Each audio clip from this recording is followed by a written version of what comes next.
कलियुगात जर कोणी भक्तांच्या हाकेला तात्काळ धावून येणारे गुरु असतील तर ते म्हणजे अक्कलकोट निवासी सद्गुरू स्वामी समर्थ महाराज.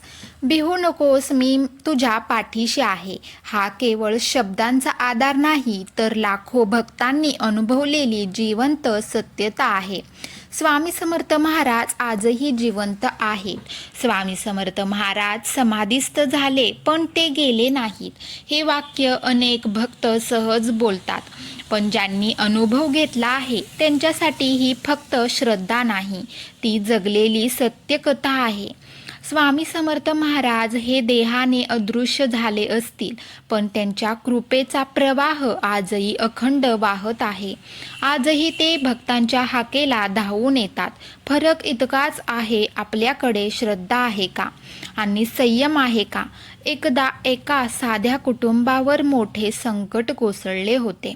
घरातील कर्ता पुरुष अचानक आजारी पडला. औषधोपचार करूनही फरक पडत नव्हता. आर्थिक परिस्थिती आधीच नाजूक होती. दिवसेंदिवस चिंता वाढत होती. घरात एक वृद्ध आजी होती. रोज सकाळी उठून ती स्वामींचा फोटो समोर ठेवून दिवा लावत असे. तिच्या ओठांवर एकच नाम, श्री स्वामी समर्थ. ती म्हणायची, स्वामी कधीही उशीर करत नाहीत, ते योग्य वेळी येतात.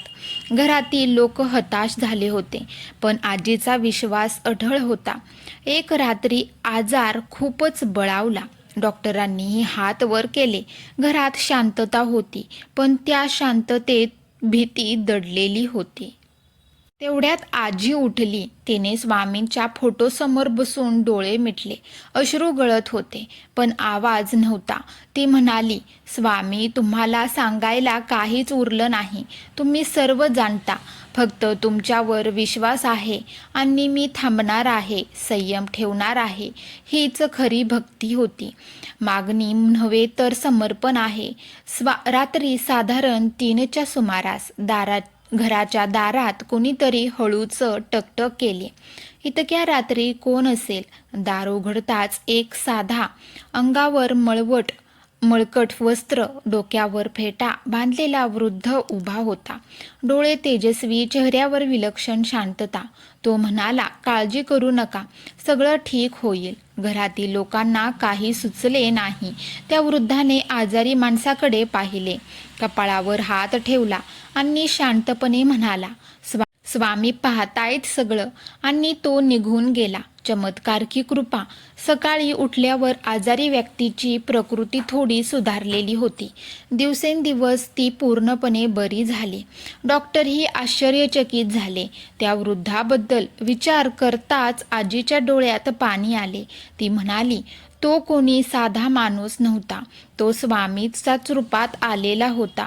स्वामी स्वतः आले होते, नाव न सांगता, ओळख न दाखवता. कारण स्वामींची ओळख त्यांच्या कृपेतून होते, चेहऱ्यातून नाही. आजही का जिवंत आहेत स्वामी समर्थ महाराज आजही जिवंत आहेत. कारण श्रद्धा जिवंत आहे, भक्ती जिवंत आहे, अनुभव आजही घडत आहेत. जेव्हा भक्त पूर्ण विश्वासाने हाक मारतो तेव्हा स्वामी कुठल्या ना कुठल्या रूपात येतात. कधी माणसाच्या रूपात, कधी शब्दांच्या रूपात, तर कधी शांततेतून. पण लक्षात ठेवा, स्वामी लगेच उत्तर देत नाहीत, कारण ते आपली श्रद्धा तपासत असतात. ते थांबतात कारण ते आपल्याला संयम शिकवत असतात.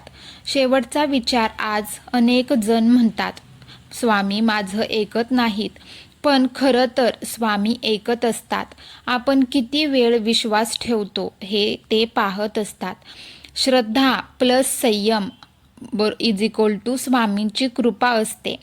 त्यामुळे संयम, श्रद्धा खूप महत्त्वाची असते स्वामींची कृपा मिळवण्यासाठी. अवधूत चिंतन श्री गुरुदेव दत्त. स्वामी महाराज की जय. अनुभव आवडला असेल तर नक्की लाईक, शेअर, सबस्क्राईब करा.